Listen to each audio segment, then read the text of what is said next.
जैन परिवार आणि प्रकृती हेल्थ रिसॉर्ट सातारा यांच्या संयुक्त विद्यमानं आयोजित केलेल्या दीपावली स्नेह भेट समारंभात सर्वांचं पुन्हा एकदा मनपूर्वक स्वागत।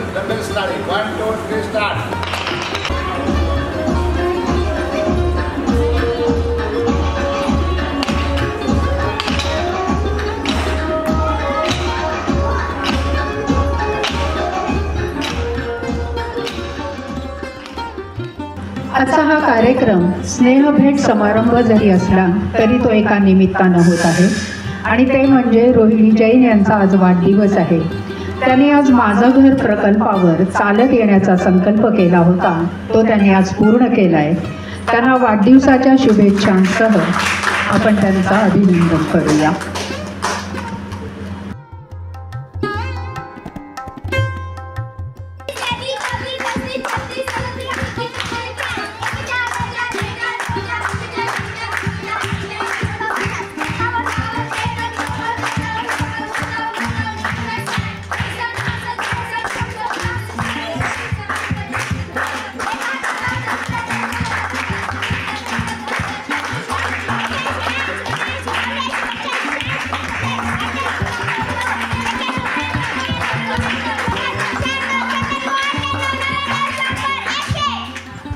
तुमच्या आयुष्यामध्ये अशाच टाळ्या वाजत राहावं हे सर्व मुलांच्या वतीनं पुन्हा एकदा शुभेच्छा।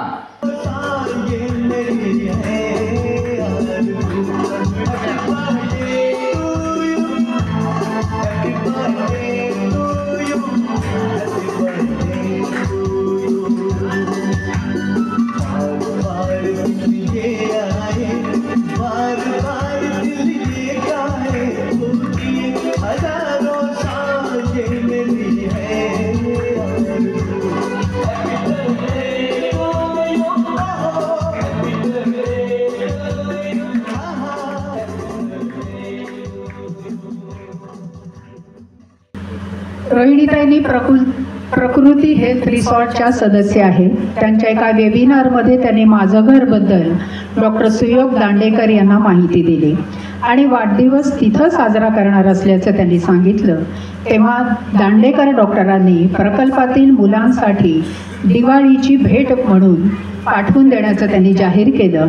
प्रकृती रिसॉर्टनं अभ्यंगस्नानासाठी तेल, उटणं आणि साबण अशी स्नेह भेट पाठवून दिली आहे। आपण टाळ्या वाजवून यांचं स्वागत करूया।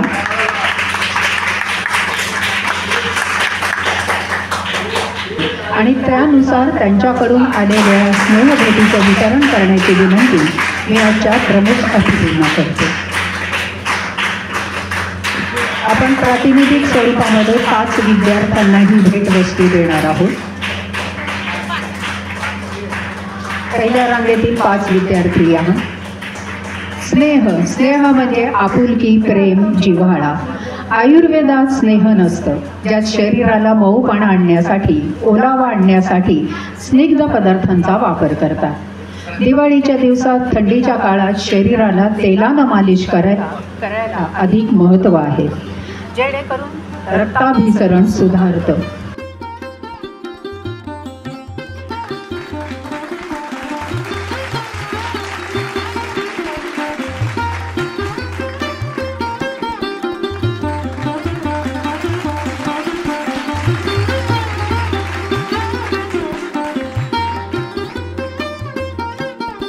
कार्यक्रमाचं प्रास्ताविक करण्याची विनंती मी डॉक्टर गणेश गोमारे यांना करते। या कार्यक्रमाचे प्रमुख पाहुणे माननीय स्वप्नील चौधरी सर, हे लेखापाल भारतीय टपाल विभागामध्ये आहेत। त्याचबरोबर आजच्या सत्कारमूर्ती ज्यांचा आज वाढदिवस आहे अशा आपल्या सगळ्यांच्या लाडक्या माननीय रोहिणी गोवंडे जैन मॅडम भारतीय टपालामध्ये पोस्टमास्टर म्हणून कार्यरत होत्या। त्या आता रिटायर आहेत आणि त्या आता सरांच्या वेगवेगळ्या कामांमध्ये सरांना मदत करत असतात आणि विशेष करून आम्हालाही म्हणजे माझ्या सुद्धा वैद्यकीय व्यवसाय आणि सामाजिक कामामध्ये प्रमोट करत असतात। त्याचबरोबर मंचावर उपस्थित असलेले माननीय श्याम जैन सर, ते वरिष्ठ पत्रकार आहेत, त्याचबरोबर ते सिने अभ्यासक सुद्धा आहेत। आणि सगळ्यात महत्त्वाचं म्हणजे ह्या प्रकल्पातली जी मुलं आहेत त्या सर्व मुलांचे ते लाडके आहेत। प्रत्येक शनिवारी सर जागतिक लेवलवरचा वेगवेगळ्या भाषांमधला सिनेमा इथल्या मुलांसाठी दाखवत असतात। त्या सिनेमाच्या माध्यमातून, सिनेमा हा जगाचा आरसा आहे खरं तर, आणि तो जगामध्ये काय काय घडामोडी घडतायत, काय काय विचार प्रस्थापित आहेत, कसं काम चालतंय, ह्या सगळ्यामध्ये ते ह्या विद्यार्थ्यांना सिनेमाच्या माध्यमातून एक खूप महत्त्वाचं विचार देण्याचं काम सर येथे करत असतात। त्याचबरोबर आपल्यामध्ये उपस्थित असलेले माननीय doctor Ganesh Panhale sir, sir एक प्रसिद्ध दंतशल्य चिकित्सक आहेत। इथं असलेल्या सर्व मुलांना आणि सर्वांना ते परिचित आहेत। त्याचबरोबर ते चांगले माझे मित्र सुद्धा आहेत। तर सरांचं इथं मी स्वागत करतो। त्याचबरोबर या प्रकल्पाचे सर्वेसर्वा माननीय शरद दादा, म्हणजे मुलांचे, सगळ्या मुलांचे बाबा, हे वेगवेगळ्या समाजातील घटकातील मुलांना एकत्र घेऊन एक स्वप्न उरगाशी बाळगून आणि ह्या विद्यार्थ्यांचा विकास आणि ह्या मुलांचं जीवन फुलवण्यासाठी अहोरात्र इथं झटत आहेत। त्याचबरोबर आमच्या संगीता वहिनी त्यांना पूर्णपणे ह्या कामामध्ये मदत करत आहेत। तर आज ह्या कार्यक्रमाच्या निमित्ताने आपण एकत्र आलो आहोत। यामध्ये प्रकृती हेल्थ रिसॉर्ट हे सातारमध्ये असलेलं एक हेल्थ रिसॉर्ट आहे आणि तिथं काम करणारे डॉक्टर दांडेकर जे आहेत ते आयुर्वेदाचे सुप्रसिद्ध चिकित्सक आहेत आणि ते खूप मोठं आयुर्वेदामध्ये त्यांनी काम तिथं उभं केलेलं आहे। तर त्यांनी जेव्हा मॅडमचं बोलणं झालं तर त्यांनी एक छोटीशी भेट आपल्या सर्व माझं घरच्या मुलांसाठी पाठवलेली आहे। त्यामुळे मी प्रकृती हेल्थ रिसॉर्ट आणि दांडेकर सरांचे सुद्धा खूप खूप आभार मानतो व मी माझं प्रास्ताविक इथे थांबवतो। धन्यवाद मित्रांनो। धन्यवाद सर। आज आपल्याकडे प्रमुख पाहुणे म्हणून जे उपस्थित असे आहेत त्यांचा मी थोडक्यात परिचय करून देते। असे प्रमुख पाहुणे आहेत स्वप्नील विश्वास चौधरी, हे भारतीय टपाल विभागामध्ये लेखापाल आहेत, म्हणजेच अकाउंटंट आहेत। त्यांनी स्वामी रामानंद तीर्थ मराठवाडा विद्यापीठातून MA अर्थशास्त्र पदवी प्रदान केली आहे। सुवर्ण पदक विजेते ते आहेत। त्यांनी नेट परीक्षा पण उत्तीर्ण ते झालेले आहेत। त्यांच्याबद्दल खास असं सांगायचं म्हणजे त्यांनी अनेक संकटांवर मात करून जिद्दीनं आपलं शिक्षण पूर्ण केलेलं आहे। त्यांचा तो प्रवास आपल्याला सगळ्यांनाच प्रेरणादायी असा असणार आहे। त्यामुळे मी सरांना विनंती करते की त्याने आपलं मनोगत मांडावं। मी सर्वप्रथम सर्वांना दिवाळीच्या हार्दिक शुभेच्छा देतो।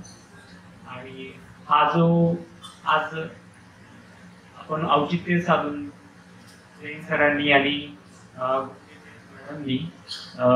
जो आज भेटीचा हा योग जुळून आणला, मला हे सौभाग्य दिलं आज आपल्या समोर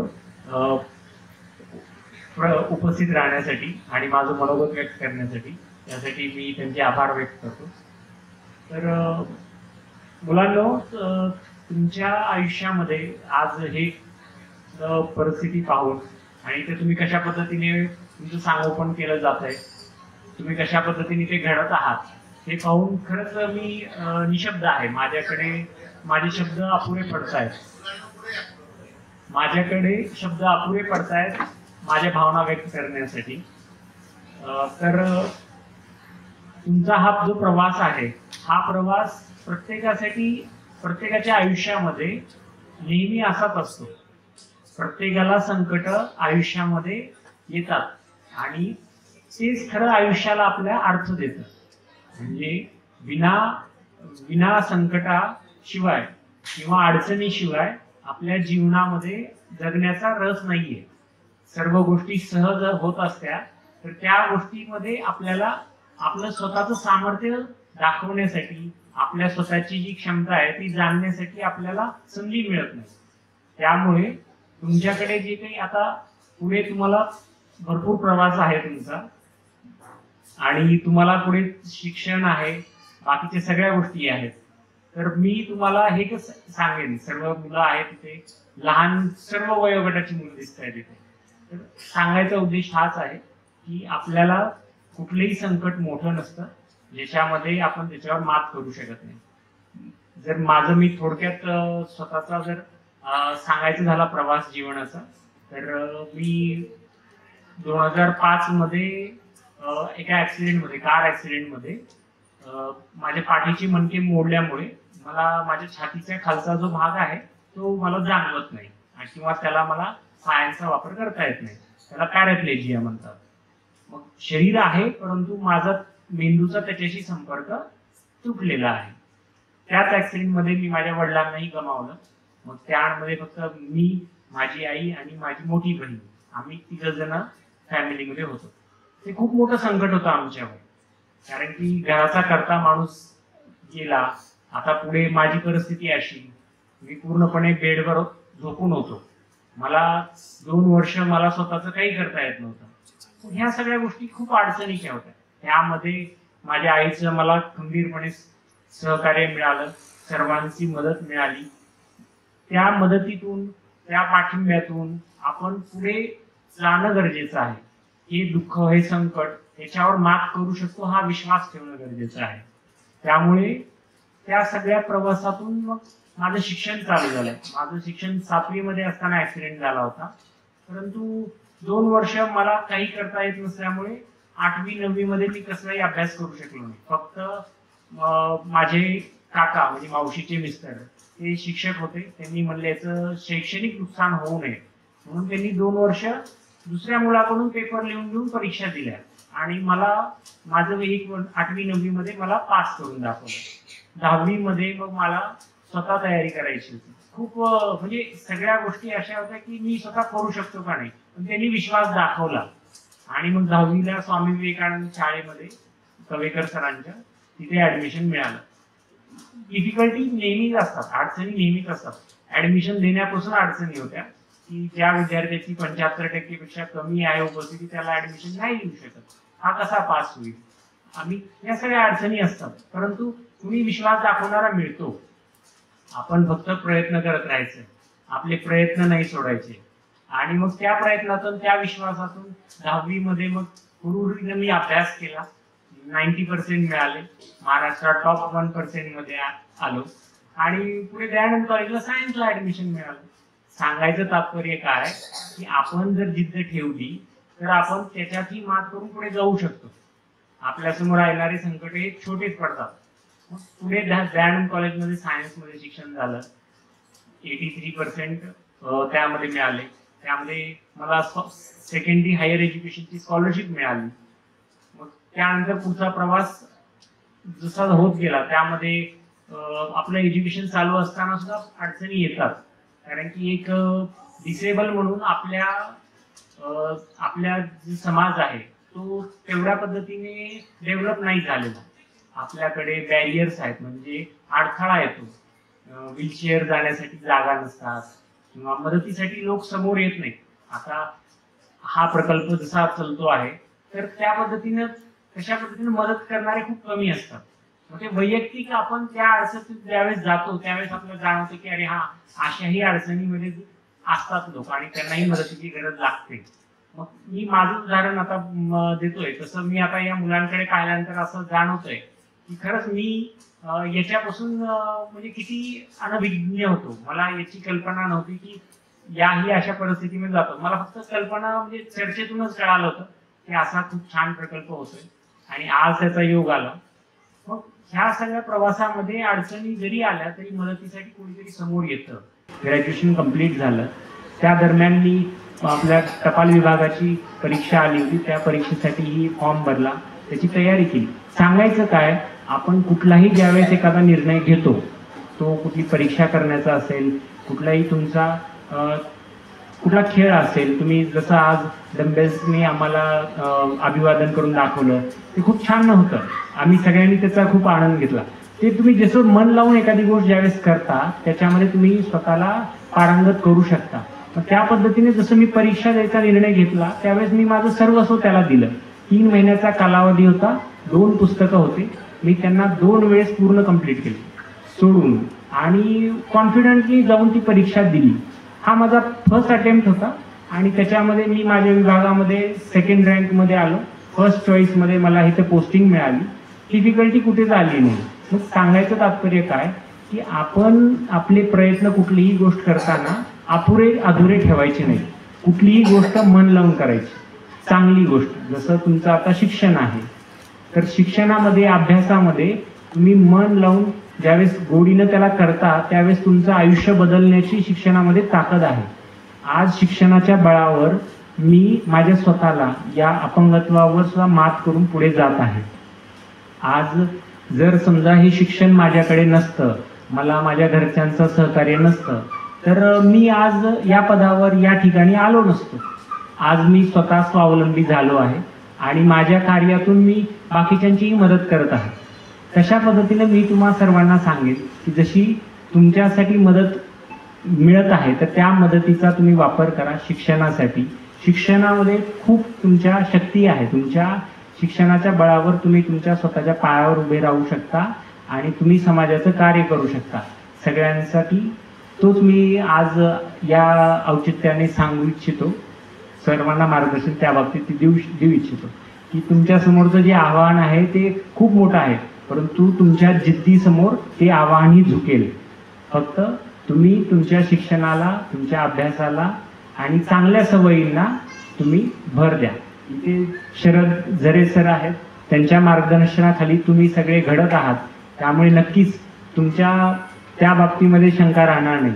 फक्त तुमचा त्यासाठी सहकार्य सरांना असणं गरजेचं आहे आणि अशाच पद्धतीनं तुमची वाटचाल योग्य रीतीने होत राहावी आणि तुम्ही सगळेजण चांगल्या स्वतः स्वावलंबी होऊन या समाजासाठी नेशन बिल्डिंग ब्लॉक्स तुम्ही आहात. थोडक्यात सांगायचं झालं तर आपल्या देशाला घडवण्यासाठी तुमचा खूप मोठं योगदान असणार आहे. त्यामुळे मी तुम्हा सर्वांना शुभेच्छा देतो की तुम्ही तुमचा प्रवास असाच व्यवस्थित चालू राहावा आणि पुढे तुमचा पुढच्या वाटचालीसाठी शुभेच्छा देऊन मी माझे मनोगत थांबवतो. नमस्कार. धन्यवाद स्वप्नील दादा. प्रकल्पाचे प्रमुख शरद झरे सरांना मी विनंती करते की त्यांनी आपलं मनोगत मांडावं. वयानं लहान जरी असला तर ती घरातले लोक त्याला कारभार देतात. आपल्याकडे ती पद्धत आहे सर की लहान भावाला कधी कधी लहान भाऊ आपल्या घरातला कारभार करतो तर ह्या घराचा कारभार या सगळ्या ज्येष्ठ मंडळींनी माझ्याकडे दिलेला आहे. हे काही माझं एकट्याचं सगळ्यांचं तुम्ही जे कौतुक करताय तर ह्याच्यामध्ये ह्या सगळ्यांचा वाटा आहे. मुलांचे दात दाखवत असताना मी अनेक डॉक्टरांना दाखवले.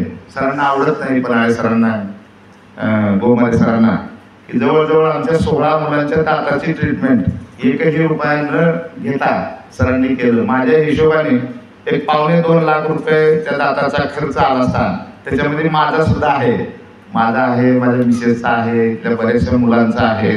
तर हा सगळा खर्च विनासायास म्हणजे माझ्या गाडीला खर्च सुद्धा म्हणजे तेलाचे सुद्धा पैसे सरांनी दिलेले आहेत. तर अशा प्रकारे ही सगळी घरातली मंडळी आहेत की आजचा जो कार्यक्रम आहे तो पारिवारिक कार्यक्रम आहे आणि आदरणीय जैन सरांना म्हणजे काही आवडंबर किंवा मोठेपणा अजिबात आवडत नाही. आम्ही थोडा आग्रह केला की आज म्हणलं मी पोरांना म्हणलं की आपण आपल्या पद्धतीने करायचं कारण आपल्या मॅडमचा या ठिकाणी वाढदिवस आहे. सर काही म्हणणार नाहीत आपल्याला, काही म्हणले तर आपण नंतर बघू म्हणलं. परंतु तुम्हाला काय काय करायचे आहे तर म्हणलं काय फटाके तर आपण फोडत नाही. आमच्याकडं 2 दिवसापूर्वी ते बर्थडे झाला, ते फुगे आम्ही जपून ठेवले म्हणजे हे फुगे आज फोडायचे नाहीत आपल्याला. तर आज या आपल्या मॅडमच्या जैन मॅडमच्या वाढदिवसाच्या निमित्तानं मग ते लहान मुलं आम्ही काढले. 1ली ते 4थी पर्यंत मुलांनी फुगे फोडायचे.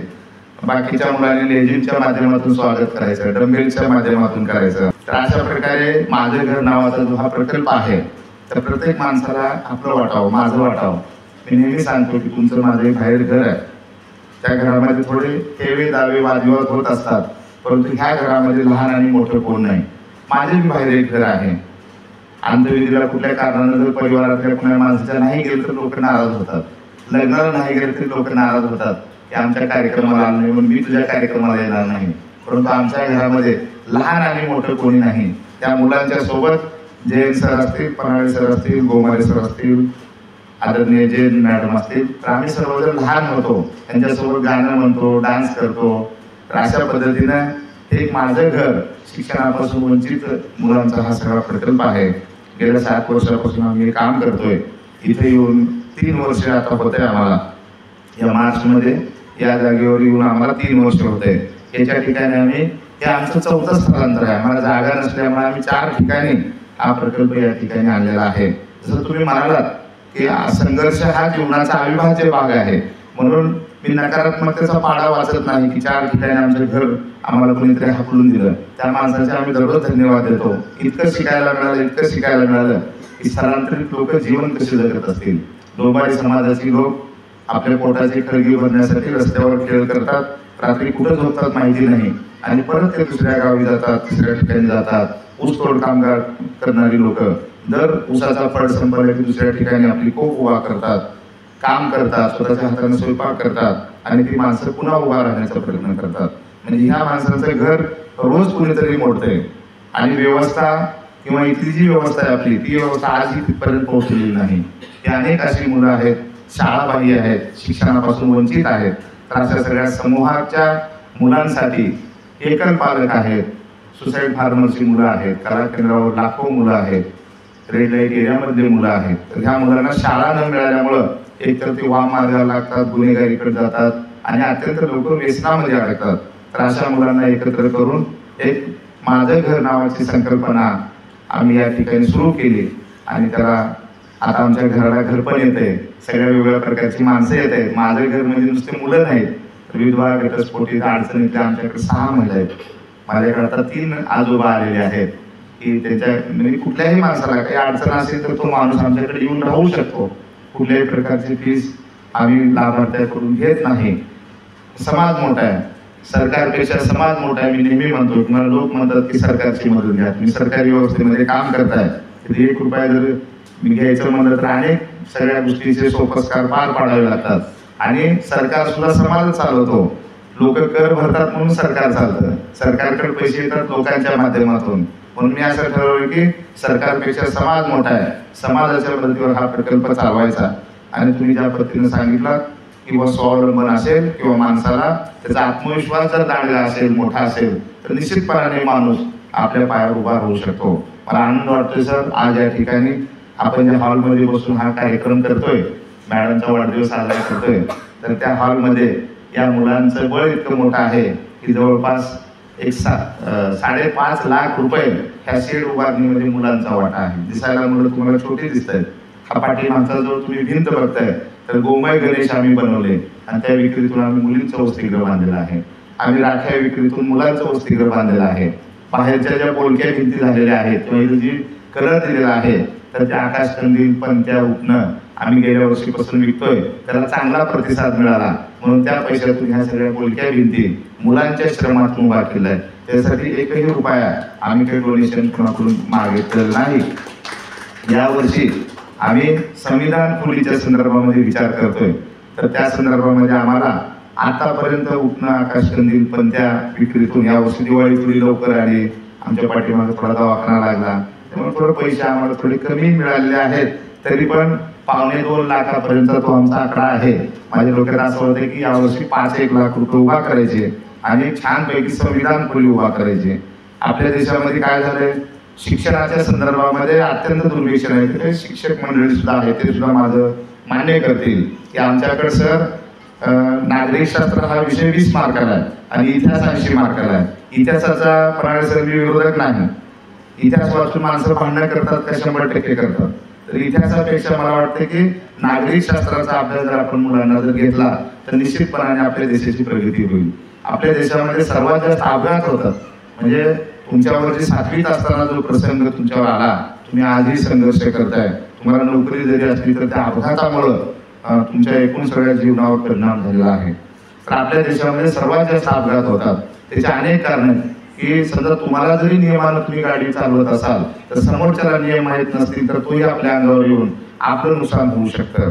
म्हणून आपल्याकडं 12-14 वर्षाची मुलं आता गाड्या चालवत आहेत. तर ट्रॅफिकच्या नियमाच्या संदर्भामध्ये आम्ही या ठिकाणी खुली बनवणार आहोत आणि आमच्या मुलांना रोज सांगणार आहोत. जसं आमच्या मुलांना ही ग्रामगीता पाठ आहे, म्हणजे 19वा अध्याय जीवन शिक्षण नावाचा, तर ते मुलांना तुम्ही जर सांगितलं तर ते लगेच म्हणायला चालू करतील. कुठलीही वळ जर तुम्ही सांगितला तर ते आम्ही ग्रामगीतेच्या माध्यमातून केले. ही मुलं स्वतःची कामं स्वतः करतात, जेवण करतात, अंतरणाच्या घड्या घालतात, हॉल स्वच्छ करतात. हा सुंदर असा फळाचा केक, आम्ही बेकरीचा केक वापरत नाही, तर सुंदर असा फळांचा केक आमच्या मुलांनी बनवलेला आहे. इथला प्रत्येक मुलगा दिवसाला 20 रुपये कमवतो.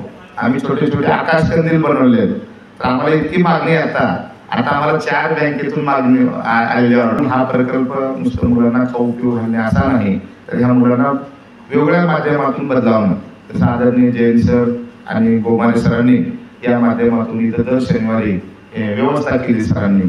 या ठिकाणी मुलांना आपण चित्रपटाच्या माध्यमातून त्या मुलांमध्ये परिवर्तन करू. एक 6 महिने, 1 वर्ष, 2 वर्षामध्ये या मुलांमध्ये आणि बाहेरच्या मुलांमध्ये कशा पद्धतीने आपल्याला बदल घडवता येईल आणि तो बदल हा सकारात्मक असला पाहिजे. यांचा दृष्टिकोन समाजाकडे बघत असताना सामाजिक दृष्टिकोन असला पाहिजे, सकारात्मक दृष्टिकोन असला पाहिजे. एक चांगला माणूस प्रत्येकाला अपेक्षित आहे की तुम्हाला मला अपेक्षित असणारा जो माणूस आहे, तर तो माणूस घडवण्याचा हा प्रयत्न आमच्या सगळ्यांचा आहे. हा एक सामूहिक पुरुषार्थ आमचा आहे, त्याच्यामध्ये हा सगळ्यांचा वाटा आहे, जैन परिवाराचा मोठा वाटा आहे. तर अशा प्रकारे हा वेगळा उपक्रम चालवण्याचा प्रयत्न करतोय. अनेक लोक आम्हाला मार्गदर्शन करतायत. 12 प्रकारच्या सेंद्रिय भाज्या केलेल्या आहेत. गांडूळ खताच्या माध्यमातून आम्ही 43,000 रुपये महिन्याला मिळवतोय.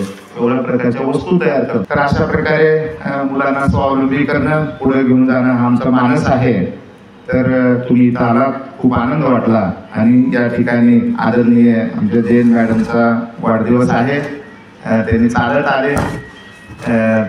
त्यांना मी सर्व मुलांच्या वतीनं वाढदिवसाच्या लक्ष शुभेच्छा देतो. त्यांच्या इच्छा, आकांक्षा, मनोकामना पूर्ण होत हीच ईश्वर चरणी, निसर्ग चरणी मी आजच्या दिवशी प्रार्थना करतो. तर आज तुमचा वाढदिवस आहे. निश्चितपणाने तुमचा 101वा वाढदिवस आम्ही करणारच वापरतोय मी. कारण आज तुम्ही 18 किलोमीटर तुमच्या घरापासूनचा तो अंतर आहे, माझ्या हिशोबानं सर तो 18 किलोमीटर भरतो. कारण मी राहुलला 16 किलोमीटर म्हणलो आणि जेव्हा ही लावलं मोबाईलवर एकाने, तर ते 18 किलोमीटर दयानंद कॉलेज भरलं. मी लोकांना 14 किलोमीटर सांगायचं पूर्वी माझं घरचं अंतर, परंतु तो 18 किलोमीटर आहे. तुम्ही आज 18 किलोमीटर चालत या ठिकाणी आलात आणि हे एक खूप मोठा संदेश आहे. आपल्याकडे शिक्षणाच्या 2 पद्धती आहेत, परंतु एक आपण दुसरी बाजू समजून घेत नाही. एक पहिले आहे औपचारिक शिक्षण आणि अनौपचारिक शिक्षण. औपचारिक शिक्षण सगळेजण घेत आहेत, पण अनौपचारिक शिक्षण किंवा प्रॅक्टिकल जे म्हणतो, तर ते हातात हात घालून चाललं पाहिजे. ही मुलं भाजी लावतात आणि लावलेली भाजी वापताना बघतात, फुलालेली बघतात, आणि ज्या दिवशी ती भाजी आहे भेंडीची, वांग्याची, तर ती स्वतः ग्रुप भाजी तोडून आणतो आणि आमच्या किचनमधल्या त्या भाभींना, त्या ताईंना ती भाजी देतो आमची मुलं. तर सगळ्या प्रकारची कामं मुलं करतात छानपैकी. ही माझे सगळे हँड्स आहेत. आता माझ्याकडे हात आहेत. अनेक अशा संस्था पाहिल्या मी की त्यांनी म्हणतात की आमच्याकडे वारसाच नाही, बिल्डिंगी भरपूर मोठे आहेत, परंतु हे चालवायचं कसं पुढं, यांच्यामधून मी शिक घेतली आणि लहानपणापासून इथे कार्यकर्ते तयार करण्याचं काम केलंय. मला चिंता राहणार नाही सर, पुढची 20 वर्ष, माझं वय 42 आहे, 60व्या वर्षी मी पण रिटायर होणार आहे. कारण तेव्हा माझ्याकडे 21 वर्षाची 100 मुलं असतील, त्यांच्या हातामध्ये हे सूत्र देणे आणि आपण प्रामाणिकपणे आपण रिटायर होणे. माणसं रिटायरच होत नाहीत, म्हणून मी ठरवलं की आपल्या मुलांवर अन्याय करायचं नाही. वयाच्या 21व्या वर्षी एखादा माणूस तुमच्यासारखा IAS होत असेल आणि देश चालवत असेल, तर एखादी संस्था, एखादा प्रकल्प का चालवू शकणार नाही. म्हणून मी ठरवलं की 60व्या वर्षी बाजूला साईडला बसून बघायचं. आमचे जैन सर काय करतात, चित्रपट लावतात, बाजूला बसतात आणि नंतर मुलांना विचारतात की नेमकं तुम्हाला त्यातून काय मिळालं. आणि मुलं इतकी छान माहिती सांगतात. सर मला म्हणाले की म्हणले आपल्यापेक्षा भारी सांगतात मुलं. मी त्यांनी काय बघितलं, इराणी चित्रपट दाखवला सरांनी. सुरुवातीला मी म्हणलं काय करावं जैन सरांना, तर मला काही बोलता येणार, ते ज्येष्ठ पत्रकार आहेत आणि ते माझे आदरणीय आहेत, तर आपल्या माणसाला नाराज कसं करायचं, काय तर करतात जैन सर, असं माझ्या मनात आलं. आणि ते इराणी चित्रपट दाखवताना ते म्हणले सर तुम्ही बी तर बाजूला बसून बघा. तुम्ही बघितलो, मला एकदम गेस्ट आल्यामुळे मला बाहेर जावं लागलं आणि मी दुसऱ्या दिवशी मुलांना स्टोरी विचारली. इराणी चित्रपटातली संपूर्ण स्टोरी आमच्या मुलांनी मला सांगितली आणि तो चित्रपट मग मी नंतर पाहिला की काय ताकद आहे म्हणलं ह्या चित्रपटाची, किंवा दृकश्राव्य माध्यमाची ताकद म्हणतो आपण, काय बघावं हे आपल्याला कळालं पाहिजे आणि मुलांना काय दाखवलं पाहिजे. हा जो सेन्स आपल्याकडे आत्ता नाही, सरळ आपण त्याच्या हातामध्ये ऑनलाईन मोबाईल देतोय लाख रुपयाचा. तर सरांनी सुंदर चित्रपट, त्याची सगळी पार्श्वभूमी बघून स्वतः ते चित्रपट बघतात आणि त्याच्यानंतर मुलांना ते दाखवतात आणि स्वतः पाठीमागं बसून दुसऱ्यांदा बघतात. एक चित्रपट कितीही गाजलेला माणूस एकदा बघतो थिएटरला. मित्रांनी जर म्हणलं चल माझ्यासोबत, तर लोक येत नाही दुसऱ्यांदा बघायला. तर सर स्वतः बघतात, मुलांना लावून चित्रपट देतात, आपण स्वतः बघतात आणि मग मुलांना बोलतं करतात. तर आज या ठिकाणी जैन सर असतील, मॅडम असतील, त्या ठिकाणी आले, आमचा आनंद द्विगुणित केला. एकत्र दिवाळी सुरू आहे आणि त्याच्यामध्ये तुमचा वाढदिवस आहे. मागच्या वर्षी इथंच सरांनी वाढदिवस त्या ठिकाणी केला आणि तेव्हापासून माझं घर या प्रकल्पाशी ते जोडले गेलेले आहे. एक घरातले आमचे ज्येष्ठ सदस्य म्हणून सातत्यानं आमच्या पाठीशी उभे आहेत. म्हणून आम्हाला कुठल्याही सरकारच्या अनुदानाशिवाय 65 मुलं घेऊन पुढे जाताना मला ताण न येण्याचं कारण ते आहे सर, की अशी सगळी ही माणसं माझ्या घरमध्ये ज्येष्ठ सदस्य आहेत. इतकी माणसं आपल्या मागे असताना आपण घाबरायचं का? म्हणून असा हा सगळा आमचा प्रकल्प सुरू आहे. पुन्हा एकदा तुम्हाला वाढदिवसाच्या खूप खूप शुभेच्छा देतो. माझं घर प्रकल्पाचे प्रमुख शरद झरे यांनी आपली भूमिका सविस्तर मांडली, त्याबद्दल त्यांचे आभार. या कार्यक्रमाचा समारोप करण्याची विनंती मी ज्योती डोळे यांना करते. आधी दीपावलीच्या हार्दिक हार्दिक शुभेच्छा. मंगलमय वातावरणामध्ये रोहिणीताईचा वाढदिवस साजरा करण्यात आला. इथं आल्यानंतर मी खूप भारावून गेले, कारण माझं घर हे नावच खूप छान आहे, की इथं पाऊल टाकल्यानंतर की सगळ्यांना अशी भावना तयार होते की हे माझं आहे, स्वतःचं आहे, हे आपलं, म्हणजे आपलं तुमचं असं नाही आहे, की हे माझं स्वतःचं आहे, अशी भावना निर्माण होती आणि हे नाव असं सार्थ झाल्यासारखं वाटतं. आणि आल्यानंतर सायकली दिसल्या, ते पण मला अगदी, म्हणजे आजकालच्या काळामध्ये सायकली दिसत नाही, प्रत्येकाच्या दारापुढे मोटरसायकल, स्कूटी म्हणा, परत गाड्या म्हणा मोठ्या, पण सायकल ही चालवणे ही सायकल कमी झाली. तर ह्या ठिकाणी सायकल पण चालवली जाते वगैरे, ते पण मला खूप आनंद झाला.